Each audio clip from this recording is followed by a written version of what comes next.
Ya, sahabat Indonesia, kita jumpa lagi di Hot News kali ini. Perseteruan atau perdebatan atau perbedaan pendapat itu hal yang biasa. Tetapi juga kalau sampai mencapai titik tertentu menjadi eksesif atau overdosis.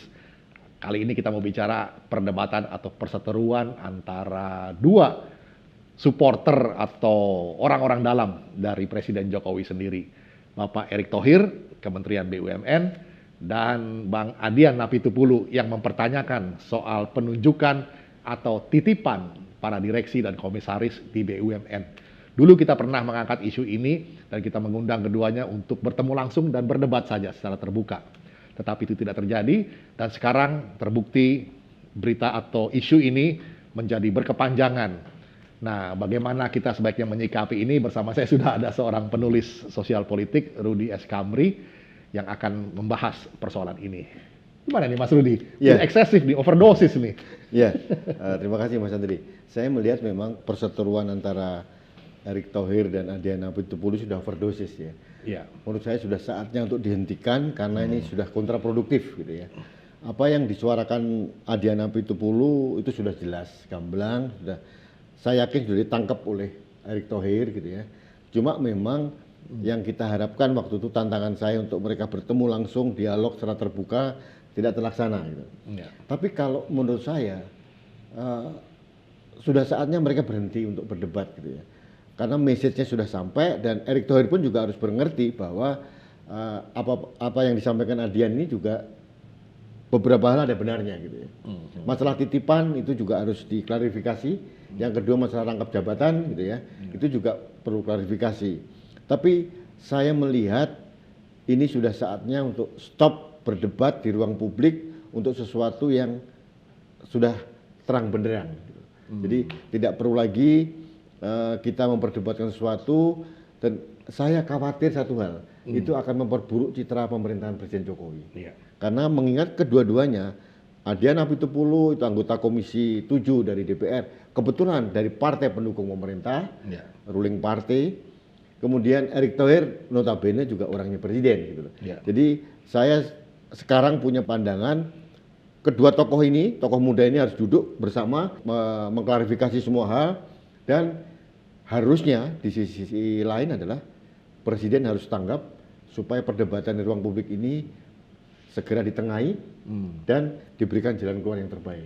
Disebut counterproduktif, kenapa ya Mas Rudy ya? Begini, akhirnya terbuka semuanya bahwa banyak ketidakberesan warisan masa lalu yang masih diperlakukan seperti sekarang. Masalah komisaris direksi titipan itu bukan barang baru. Ya, ya. Sudah dari zaman dulu BUMN itu memang begitu gitu loh. Dan rupanya Erick Thohir juga tetap melakukan hal itu ya. Meskipun dengan kemasan beberapa profesionalisme, ada 5% dari milenial. Tapi kita tahu 7.200 BUMN anak, cucu, cicit BUMN itu kan luar biasa banyak gitu ya. Ya. Dan tidak bisa dibereskan dalam waktu dekat gitu ya. Erick Ya. Thohir membutuhkan waktu dan ruang yang cukup untuk membereskan itu semua gitu. Ya. Yang kedua, Erick Thohir juga harus berpikir bahwa seharusnya yang diangkat oleh Erick Thohir menjadi komisaris atau direksi itu adalah bukan sekedar profesional kalau menurut saya. Ya. Harus sevisi dan semisi dengan garis presiden. Ya, ya, karena ini BUMN ya. BUMN ini perusahaan plat merah, perusahaan negara. Kepala negara kita presiden. Gitu ya. Jadi harus mempunyai garis dan visi yang sama dengan presiden. Kenyataannya tidak. Ada beberapa orang yang dari awal tidak segaris dan semisi dengan presiden diangkat menjadi komisaris utama. Iya. Contohnya kemarin pengangkatan komisaris utama Asabri. Oh. Itu dari orang dari awal sudah bukan garisnya presiden. Hal-hal seperti ini itu semakin memancing polemik gitu loh. Semakin memancing resistensi dari kelompok kubu yang mendukung Pak Jokowi gitu. Nah, saya berharap dua hal ini segera dihentikan Ya. ya. Karena ini tidak ada hasil apa-apa Mas. Ya, ya. Hasilnya apa gitu loh ya. Ini sudah terlalu lama, berbulan-bulan. Ya. Tetap saja wacana di ruang publik itu akhirnya media yang hanya mengejar rating tetap mengangkat isu ini untuk menambah ratingnya sendiri. Ya, ya, Tapi ya. hasilnya untuk negara apa? Iya, iya, Ya, iya. jadi menurut saya itu yang saya katakan kontraproduktif gitu loh. Iya. Karena ternyata Erick juga tidak merespon dengan baik gitu ya. Adian juga merasa karena tidak direspon, hanya direspon oleh juru bicara dari Kementerian BUMN, ya dia semakin meradang gitu ya, mempertanyakan karena clear sebetulnya yang disampaikan Adian itu sebenarnya banyak hal benar. Yang mengatakan komisaris direksi titipan itu sebenarnya awalnya kan Erick Thohir sendiri gitu loh. Kemudian diulang oleh Adian, kemudian Adian diserang lagi. Jadi ini apa yang kita dapatkan sekarang? Kenapa sih proses rekrutmen untuk direksi komisaris tidak dilakukan secara terbuka Nah, saja? itu menurut saya adalah concern saya. Ini perusahaan plat merah. Ya. Uang yang terlibat di situ adalah uang negara, uang publik. Ya. Tidak bisa lagi dengan mengatakan bahwa untuk korporasi tertutup dan sebagainya itu sudah tidak pada tempatnya. Jadi harusnya BUMN membuat suatu rekrutmen yang terbuka. Jadi kalaupun ada dari pendukungnya Presiden Jokowi atau titipan dari Adian Apitupulu atau titipan yang lain, itu harusnya diberikan kesempatan fit and proper. Kalau akhirnya tidak lolos, fair gitu loh. Dan sampaikan secara terbuka Sama juga. terbuka. Ada parameter dan tolak ukur yang objektif gitu ya. Iya. Bukan antara like and dislike. Ya, sahabat Indonesia, BUMN ini kan plat merah tadi seperti dikatakan. Oleh karena banyak semacam tuduhan bahwa komisaris dan direksinya itu adalah titipan, dan nuansa titipan itu juga bisa dimaknai sebagai membawa kepentingan-kepentingan. Nah, banyak kepentingan apa ya kira-kira yang dibawa oleh orang-orang titipan seperti ini?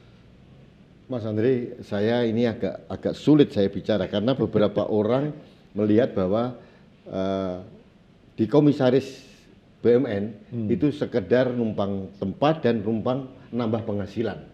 Iya. Kalau boleh jujur ya. Iya. Bagaimana mungkin saya melihat ada pejabat negara yang sudah punya tugas yang luar biasa besar, luar biasa berat, tetap diberikan tugas tambahan menjadi komisaris di BUMN gitu ya. Jujur, ada beberapa perspektif Mas Andri. Yang pertama itu adalah pelecehan potensi SDM di Indonesia. Seolah-olah tidak ada yang lain gitu. Oke, satu. Yang kedua, menabrak aturan sebetulnya. Nah, itu dia. Nah, itu yang penting ya. Yang ketiga, harusnya hal ini dilakukan secara terbuka. Gitu ya. Jangan sifatnya tertutup sehingga dugaan titipan dan sebagainya itu menjadi menyeruak begitu besar. Dan jadi bola liar ya. Jadi bola liar gitu loh. Ya, sahabat Indonesia, bola liar itu memang satu hal yang menggoda orang untuk melakukan banyak sekali interpretasi ya.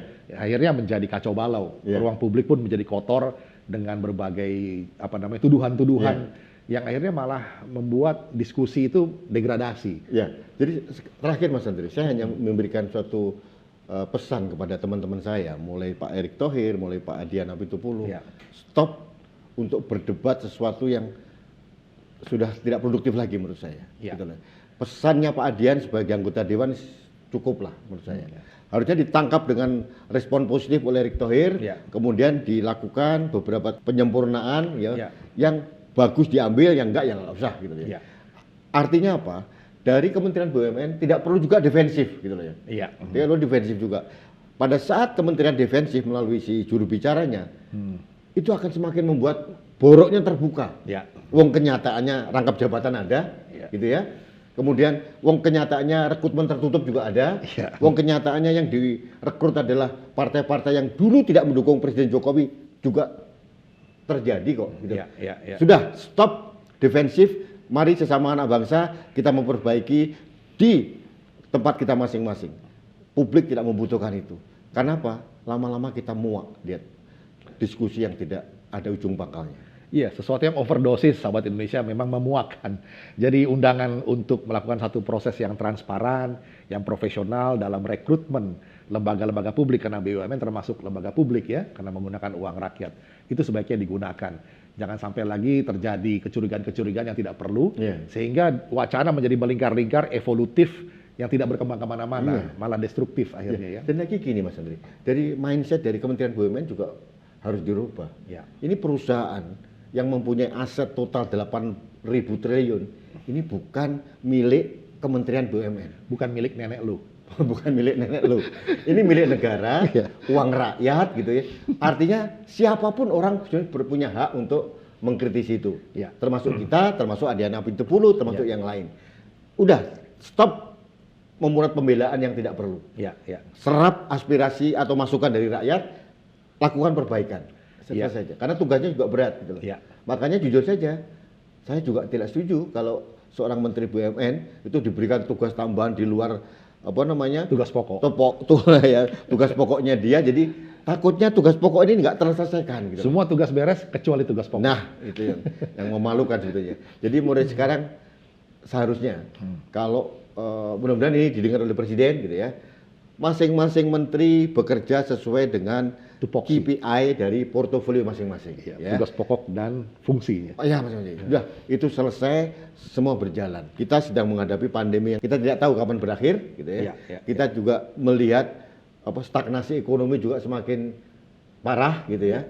Di bawah itu sudah menjerit nih, luar biasa ini. Betul. Luar biasa. Jadi kalau kita di atas itu tetap aja berdebat sesuatu yang tidak Produktif.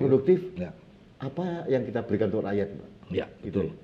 Ya, sahabat Indonesia, kita berharap semua sistem birokrasi bisa bekerja dengan cepat dan juga terengginas mengadres semua masalah-masalah yang memang kritikal untuk dibereskan. Semoga bisa didengar suara ini. Demikian, sahabat Indonesia, kita jumpa lagi di session berikutnya.